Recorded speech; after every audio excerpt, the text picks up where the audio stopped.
Okay, I think I've got it under control. Glad you do, because I don't. Right. No, that's my job for sure. Well, it says we are live on Facebook, which is a very good sign because after a few technical difficulties, it looks like we're up and running. So thank you to our audience for their Woohoo! patience. Woohoo! Well, as always, a few minutes late, folks, but good afternoon, everyone, and welcome to Runner's High, presented by Canada Running Series. Runner's High is a collection of informal conversations with key and influential members of the world and business of running. Again, my name is Kate Van Buskirk. As always, I am very happy to be your host for today's discussion. And just a reminder also that Runner's High is interactive, so you can feel free to leave your comments or questions in the comment section on the CRS Facebook page, and we will leave some time at the end of this conversation to get to as many of those as we can. This week, we are honored and incredibly fortunate to be joined by one of the world's most accomplished and recognized endurance athletes, Dean Karnazes. Dean's list of achievements and awards could probably occupy our entire session today, so I'm going to do my best to sort of keep it concise. But in that name, he has been called Time Magazine's 100 top 100 most influential people in the world, and this is a very fitting title given that his resume includes running 350 continuous miles, and for our Canadian audience, that is 402 kilometers, foregoing sleep for 3 nights in the process. He's run across Death Valley, one of the hottest places on earth, in 120 degrees Fahrenheit. Again, for our Canadians, that's 49 degrees Celsius. And on the other end of the spectrum, he has run a marathon to the South Pole in -40 degrees. On 10 separate occasions, he's run a 200-mile relay race solo, racing alongside teams of 12. And one of the things he's probably most well known for, especially in the US, was running 50 marathons, one in each of the 50 states, over 50 consecutive days, finishing with the New York City Marathon, which he ran in 3 hours flat. Dean is also the author of 6 books. I think that's right, Dean. Are we up to 6? I think we're up to 6. Yep. Okay. Who's counting? I don't keep track anymore. Who's counting? I just write them. Yeah. Yeah, that's the easy part, right? Including his most recent publication, The Road to Sparta. Dean, thank you so much for joining us. It's an absolute pleasure to have you on today. Well, I appreciate that very gracious introduction. I am not worthy, I promise you. I'm just a runner. Well, you've done all of those things, so I think you're quite worthy. But again, we're really glad to have you on. You know, I want to talk more about what this last year has been like for you, because of course it's just been an unprecedented time for all of us. But I'd like to start by asking, I think you're joining us from just outside San Francisco today. Is that correct? Yeah, I'm joining from a place called Marin County. So if you were to drive north across the Golden Gate Bridge, as though you're going to the Napa Valley, right when you get across the Golden Gate Bridge is Marin County, and that's where I'm based. Awesome. And I understand that, like many parts of Canada, that area of the world has been in various states of lockdown over the pandemic. And so how have things been for you lately? They've gotten rough this past week. Well, I should say rough in that everything is closed down. I'm still able to run. Thankfully, it's not a complete prison. We have some nice trail systems around here. So and we don't have a restriction on how far we can roam. We talked earlier about a friend of yours in Melbourne. And I know I've got friends in Melbourne. They said they can only go within a 5-mile radius of their house. Thankfully, we don't have anything like that. But if you want to get your hair cut, or if you want to get your nails done or anything like that, forget about it. If you want to get a meal now at any time, it's got to be takeout. So there's no sit down service. Yeah, so that sounds pretty similar to how we are, at least here in Toronto. And I know, again, our country has been in various states of sort of the same thing over the last several months, but I'm really glad to hear you have running trails. We've been talking on this show about how many more runners we've been seeing, like new runners taking up the sport for the first time. And I'm not sure if that's true in your area, but it seems like the one thing anyone can do, right, is get out for a run. Yeah, in fact, I follow a lot of industry newsletters and so forth, and running is experiencing right now an incredible boom, like a surge in participation. And a lot of these folks are, like former runners. Maybe they ran in high school, they might have run in college, and they've taken up running because in the pandemic, what else do you do for exercise? And when you query these folks, they say, well, I'm not a runner. I mean, I run, but I'm not a runner. So it's a different type of demographic. They don't read the running publications. They're probably not a member of a running group. They're pretty much self-educated just via the internet, and they do all their buying online. So it's a different type of demographic, but hopefully they'll convert into more dedicated runners. Right, absolutely. Well, I was going to say maybe it's time for us to redefine what being a runner is, because I think a lot of people have said, if you go out for a run, then you're a runner. And I think especially during this time, we might be coming out of it with a lot more runners of any sort of various definitions as we move forward, which is kind of exciting. I think that's a neat thing for our sport to be experiencing right now. I think anything that gets people outdoors and moving is good for everyone. So yeah, absolutely. I mean, there are some silver linings to the pandemic. Totally. Well, and again, speaking of the pandemic, I do want to chat more with you about what this last year has been like. But to start, I want to give our audience a bit of a better understanding of your background and what has led you to this incredible career. Again, I outlined some of your career highlights, but we could have mentioned, dozens more accomplishments there.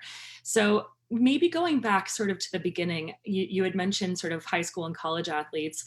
I understand that you had some perhaps short-lived success and enjoyment with running in middle and high school, but then following that, you actually took quite a hiatus for, you didn't identify perhaps as a runner for quite a long time. Can you give us an overview of sort of those first and second running careers? Yeah. Well, I mean, I used to run home from kindergarten when I was 6 years old. So the earliest childhood recollections I have are from running home from school as a little boy. And I ran competitively in high school as a freshman, and we won the cross country championships. And then I decided running was boring, that I was wasting my time. I didn't want to be a runner anymore. So I quit running altogether at age 15. And then I eventually went to university, and then I went to graduate school, and then I went to business school and got a business degree. And I had a very comfortable corporate job in San Francisco, but I wasn't very happy. I was actually very kind of miserable. And on the night of my 30th birthday, I was in a nightclub, in a bar with my buddies, doing what most people do on their 30th birthdays. I was drinking pretty heavily. And at midnight, they said to me, let's have another round of tequila to celebrate your 30th birthday. And I said, no, I'm going to go run 30 miles instead to celebrate my 30th birthday. And that's about 50 kilometers. And they looked at me and they said, but you're not a runner, you're drunk. And I said, yeah, I am, but I'm still going to do it. So I walked out of the bar, and I didn't even own running gear, but thankfully I had these comfortable, silk boxer shorts on, these underwear. So I just peeled off my pants and started running south. I knew there was a township called Half Moon Bay that was 30 miles from San Francisco. And I just stumbled off into the night, and yeah, it was crazy. I sobered up about halfway I think so. through. Yeah, and I thought, what am I doing? Like, this is the craziest thing I've ever done. But something just felt right. Like it just felt like everything clicked together. So I kept going, and I ran straight through the night without sleep. And about 7 or 8 hours later, I ended up in Half Moon Bay, and that night forever changed the course of my life. Mm-hmm.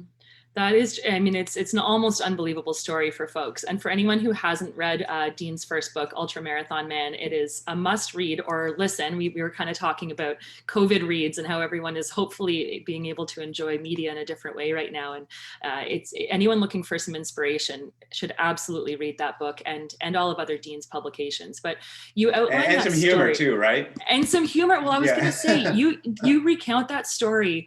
I mean, it's one thing to sort of hear you concisely tell it now, but it's another thing entirely to hear what that adventure was like for those 7 hours, and the pussy blisters on your feet. And I'm not going to give it away, but stopping at a fast food joint partway through because you hadn't planned anything to eat. I mean, just the impromptu nature of that is really incredible. And I do want to talk more about sort of your adult career, but you glossed over something there that I think would provide a little context for our audience. You said you experienced some success and again, enjoyment of running through your earlier years, but you also had you know, to step out on your 30th birthday drunk from a bar and run 30 miles just seems crazy. But it doesn't seem all that crazy or all that unusual, I guess, when you take into consideration some of the things you had done even as a child with this just incredible sense of adventure and fearlessness. I mean, I think it before you turned 12, you had done the rim to rim to rim of the Grand Canyon self-supported. Is that true? Yeah, it is. There were no rules in my household when I was a little boy, and my parents were kind of very free spirited. So when I said I was going to do something outrageous, they just said, "Okay, that's fine," and I would just go Wow. do it. So they didn't know there was the word no or can't didn't exist when I was a boy, and I think that was a gift my parents gave me. Yeah. Yeah, for sure. I mean, in another story, you mentioned riding a bike, I think 40 miles on your 12th birthday to go visit your grandparents without a map or having told anyone what you were going to do. It just sounds like this sense of adventure was really fostered from a young age, which perhaps put running 30 miles at your 30th birthday drunk in the middle of the night into context. Well, it's That's it's always it's always taken running in a different context because to a lot of people, Mhm. running is around a track. I mean, you're obviously a very competitive racer, Mhm. and running to you might mean something different to me what running means to me. I mean, to me, running is adventure, and it's ultra marathons, through the mountains for 24 hours. And to Wow. others, it might be running a really fast 5,000 meter or whatever it might be. So running Mhm. can be many things to many people, but to me, it's more about adventure. Yeah, that's amazing. And I think that's something that a lot of people can relate to, regardless of your level of competitiveness, is that universal joy of being able to get out the door and just be within your body and have your own legs carry you however far you're going and sort of take in the world around you, right? Like you don't have to necessarily be an Olympian or an accomplished ultra marathoner to be able to appreciate that. And I think that's one of the beauties of the universality of running. Yeah, no, I agree. And an adventure like running 50 marathons in 50 states in 50 days, to me, that's it's an expedition, right? I mean, you get to travel, you get to see the country. It's fast moving. Everything about that to me is what I live for.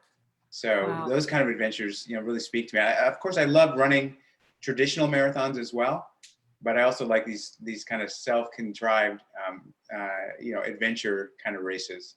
Yeah, absolutely. Well, and I want to talk about that 50 marathons in 50 states in 50 days, but maybe to bridge the gap to that, you talk about this 30th birthday night of running 30 miles after I believe not having run really more than a couple steps in 15 years, and the adventure and the journey that set you on.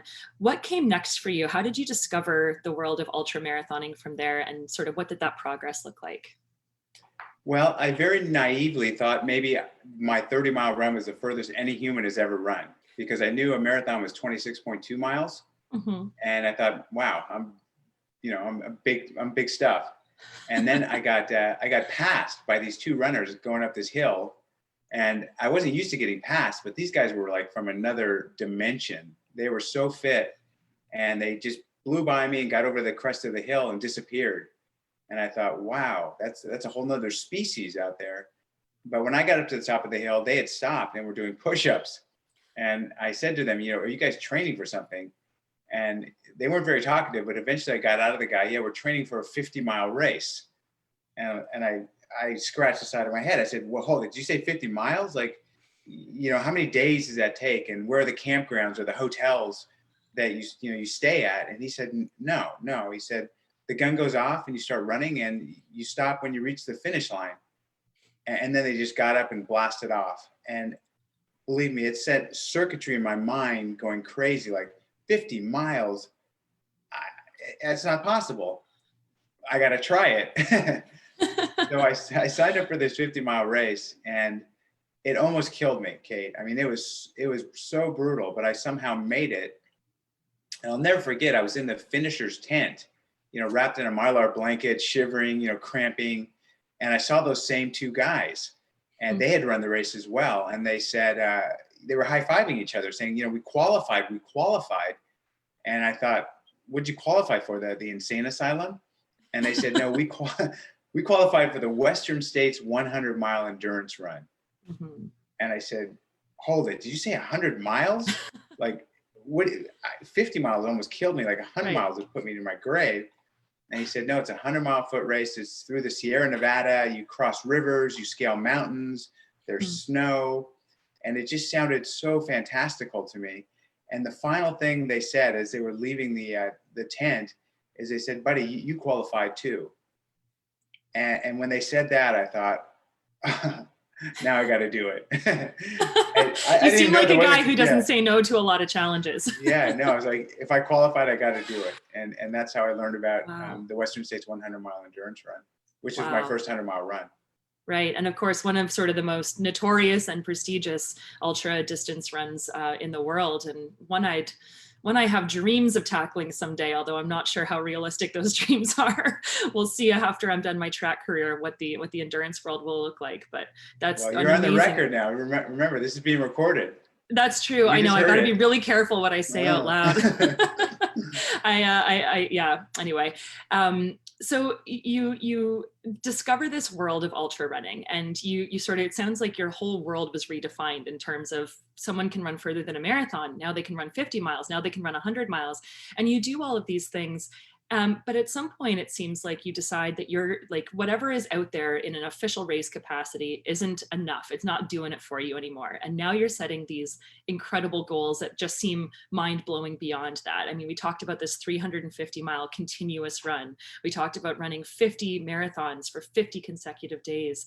What drew you to these? And I know this is a really difficult question, but I think it's just so hard for so many people to fathom. What draws you to these incredible explorations of human limits and what your boundaries might be?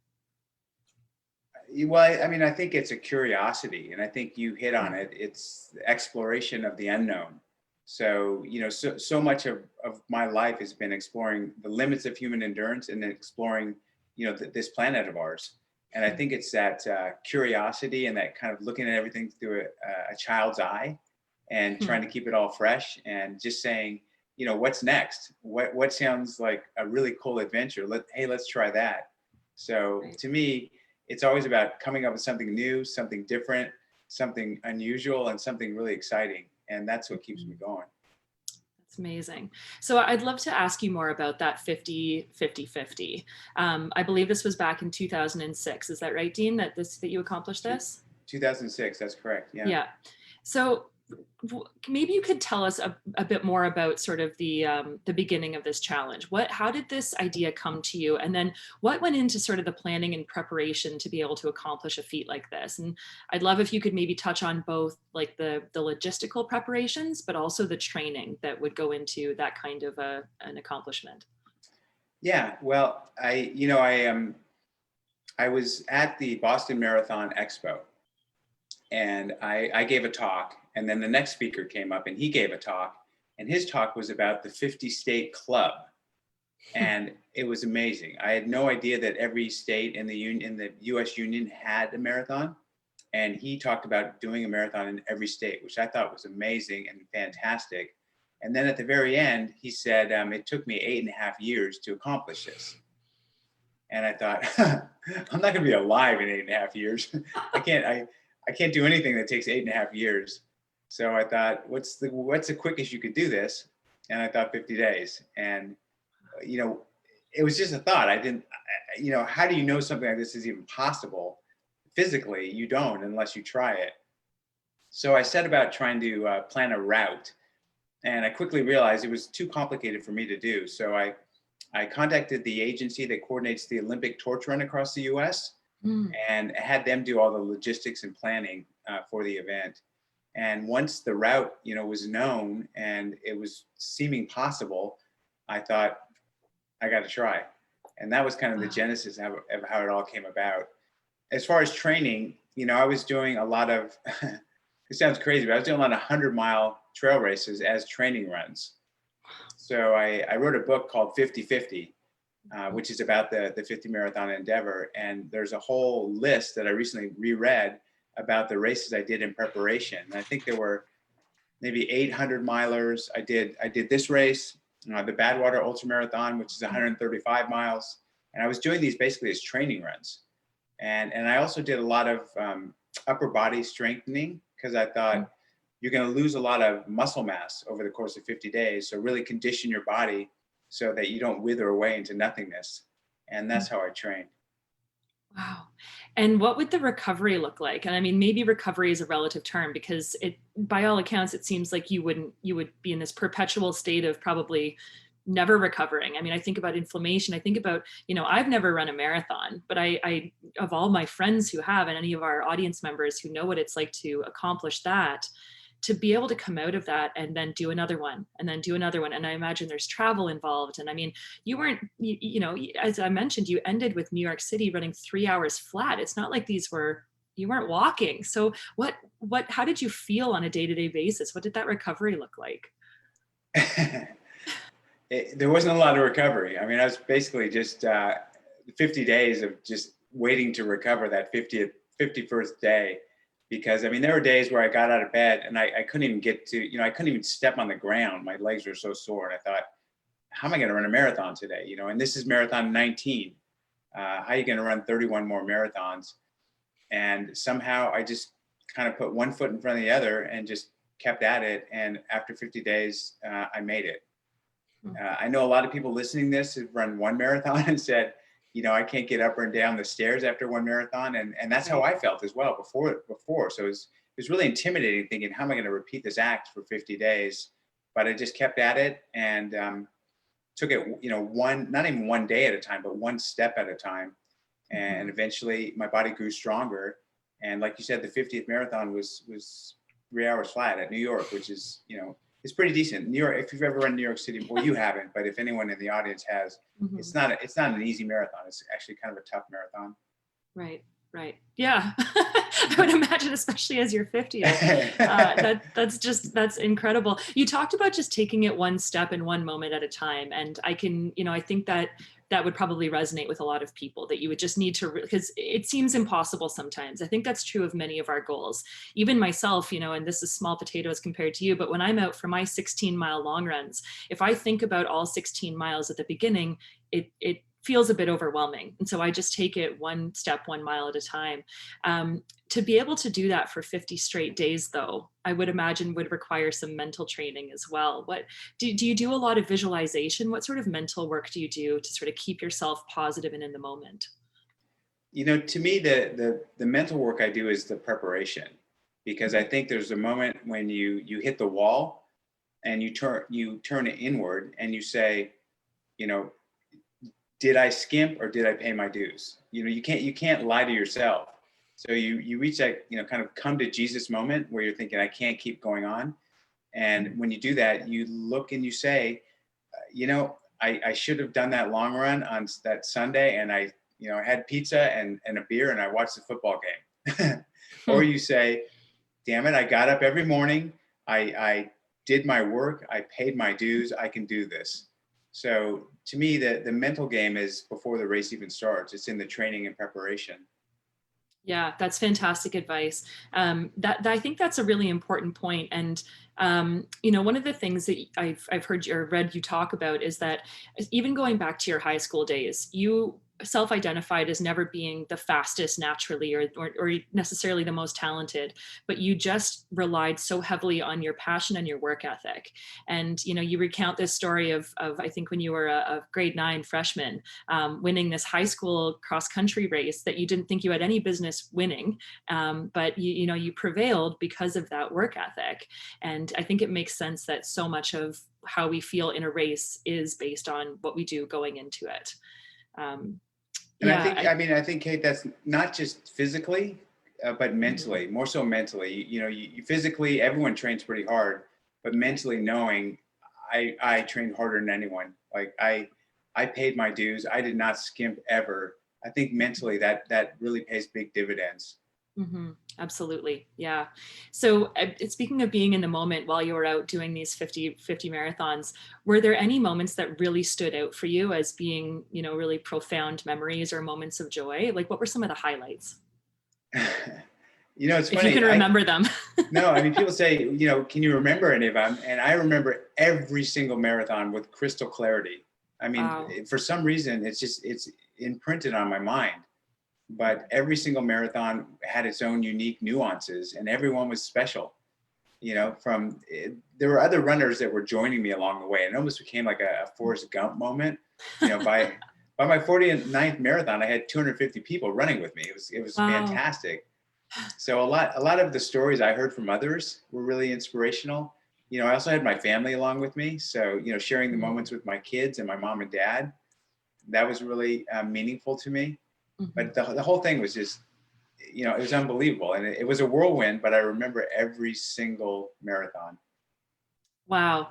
I'm just looking down because our social media manager, Kelly, has sent a fan question, and I think it's appropriate here.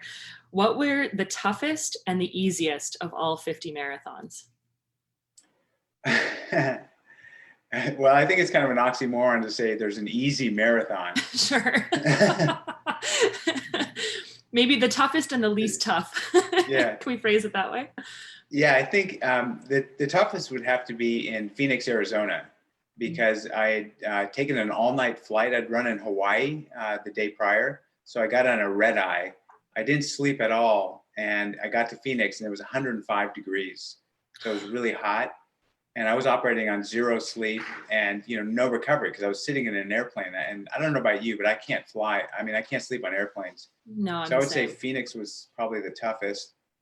And then the easiest, I would say the Florida Gulf Coast Marathon was probably the easiest. It was perfect running conditions. The temperature was just right. And it was all along the Gulf Coast, which is very flat. So there was no elevation whatsoever. And that was a pretty good one. Yeah. Wow. Were all of these, I know you said you had folks joining you just to sort of support, but were all of these marathons sort of solo endeavors, or were any of them official marathon races that you were able to fit in?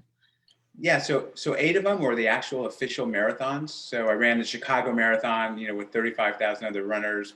The Marine Corps Marathon, with 35,000 other runners. The New York City Marathon, with 50,000 runners, the last one. 8 of them were actual marathons.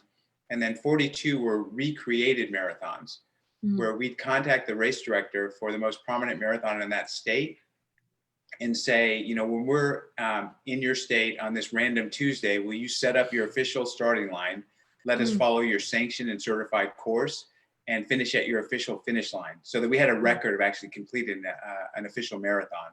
So 42 of them were these recreated marathons. And those are the ones where people could just come join me.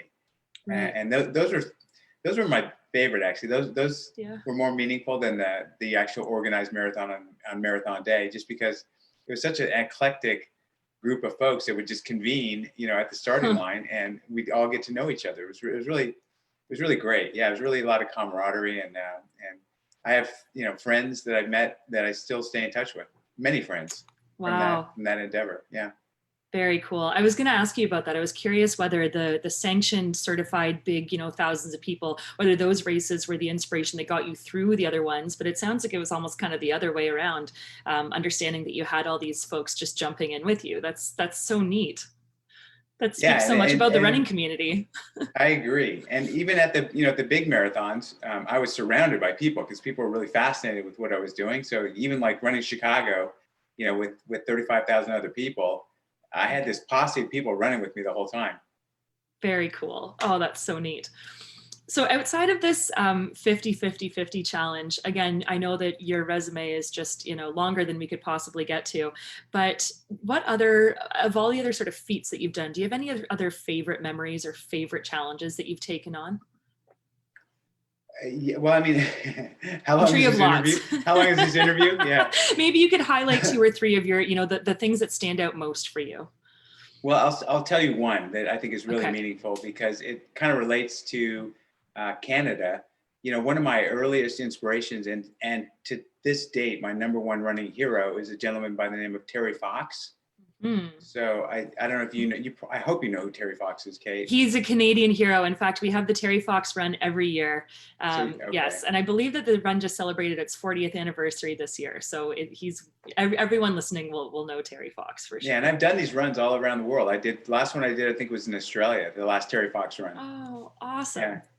So I in his memory, I decided I was going to run across the country as well.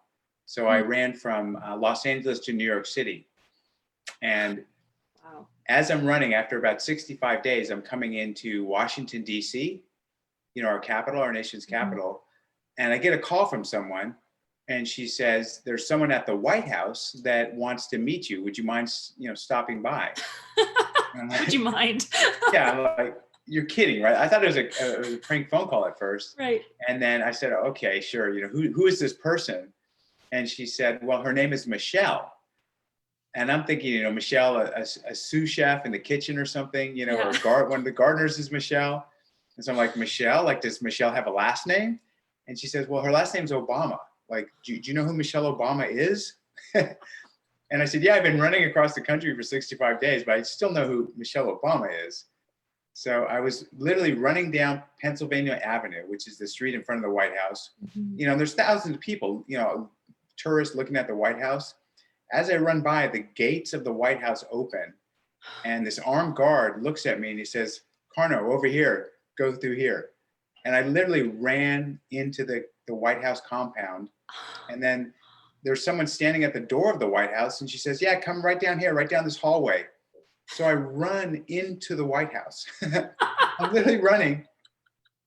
I run down the hallway of the White House, and then there's someone standing there, and she says, yeah, Michelle's out on the south lawn. She's waiting for you. So I run out to the south lawn of the White House, and there's Michelle Obama. And she's barefoot. That seems perfect somehow. it was the most surreal moment. And she sees me coming, and she says, oh, Dean, it's such an honor to meet you. Can I give you a hug? I'll never forget that. I'm looking at the first lady, and I'm thinking she has no idea who I am. Like, she was going to call security to get me out of there. Right. And she's like, it's such an honor to meet you. Can I give you a hug? So the next thing I know, and I've been running for 65 days. I don't know how many times I've even showered, but all of a sudden I'm embracing Michelle Obama. Wow. What an unforgettable story. That is incredible. And of course, most of our audience will remember Michelle Obama's, I think she's a runner herself, and her commitment to health and fitness for your country and beyond. So wow, what a neat experience. That's really cool. And I love the image of you literally running in your running gear into the White House. I'll never forget. I mean, seeing presidential busts and, nation flags on the hallway, and wow. And I'm thinking, I haven't showered in 2 weeks. Yeah. I got road grime all over me. I mean, who's going to repair the carpet? Like, I'm running, these grimy shoes. It seems like a very authentic experience. I like that.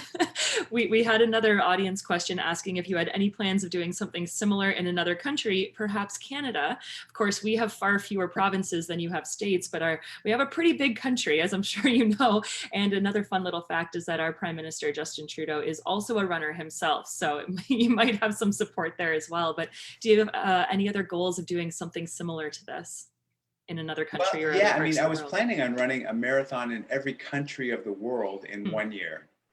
So I was going to take off on a global expedition. Wow. There are 198 countries, and I was going to run a marathon in each and every one of them. And I've been planning this for about 7 years. And this was possibly going to be the year it happened. Right. And unfortunately, you want to make God laugh, tell him your plans, right? Right, of course. So that is on hold now for who knows how long. Right. Which I can only imagine the amount of planning. I mean, we talked about the technical stuff that went into planning 50 marathons in 50 states. I can't imagine what would have gone into planning a race in every single country in the world. So I'm sorry that you've had to put that on hold. Maybe that's a good segue. I'm wondering what this last 9 months has looked like for you, and what other goals you might have had this year. I mean, that one's a pretty big one, but if there were other races on the calendar, or other adjustments you've had to make, just as all runners have with the pandemic this year. Yeah, I mean, this was supposed to be one of the busiest years of my life as far as event participation. So I had maybe 20 races on my calendar. I had a lot of keynote presentations, corporate keynote presentations. A lot of travel planned, and literally every single event without exception, and every talk was canceled. So wow. This whole year has been really challenging. Yeah. And I'm a pretty self-motivated guy, but I have to be honest, I've struggled sometimes to get out the door. I mean, without a goal, without a training block, Mhm. it's sometimes difficult. And I've really come back to using running as therapy. I mean, I tell people all the time, running is the best way of healing yourself, of, finding your inner peace. And those sometimes seem like empty words because I was so content and so happy in my life, and it just got upended. And all of a sudden, I'm reading my old books saying, believe in these words you tell other people, because you're facing these same emotions and these feelings that others have expressed to you, and you've given them hope. Mhm. Believe in yourself, and stay true to who you are. But it's been Yeah. challenging for me. I have to be honest. Mhm. Well, I'm sorry to hear that, but I must say, I think in some ways it's helpful to hear someone as accomplished as yourself, sort of humanized in that way. Because again, I mean, going back to the universality of running, every runner that I've spoken with, whether it be someone who's just getting out the door once a week for, a couple kilometers just to start, building up their running, or folks like myself who have been hoping to qualify for what is now a 2021 Olympic Games, I think that's a pretty universal concept that it's caused some anxiety and it's been difficult to find motivation, but in sort of an ironic way we need running more than ever now for that mental health outlet. And I think people have really started rediscovering perhaps more of the purity of the love of our sport instead of always relying on external rewards like finish lines, although we all miss them. Yeah, I mean, I Mhm. always say, running is worthwhile in itself. Mhm. and Yeah. and I believe that. Yeah. Yeah, yeah. No, I love that. Great reminder. Thank you for that. So I know we've taken up quite a bit of your time, Dean. I just have a couple more questions for you here. Ultra running is, I think, a growing but still relatively niche sport. And I think with folks now having more time during the pandemic to run, and perhaps wanting to do things like leave the watch at home or be less tied to, a set marathon training plan, given that outside of virtual races, which are great, we don't really have any perhaps immediate finish lines in sight. If folks are looking to switch things up and maybe they're getting on the trails more, maybe that's something they've been looking to explore, or they're looking to get more into the world of ultra, I'm wondering if you have some words of advice for perhaps the newbies looking to take on some of these bigger and longer feats. Yeah, I think I would run on a trail, and I would set a course and set a date, and go do it. So Mm. it might be like we were talking earlier before the interview about a race I put on in the Blue Mountains.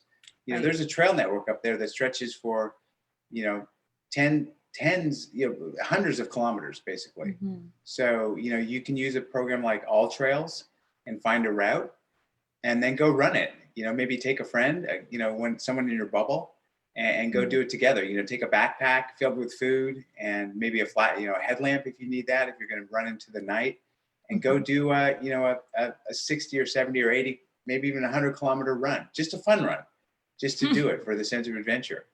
Right. So you're saying sort of set that date and then build up towards that and have that be maybe your outlet instead of relying on finish lines that we might not see for a while yet.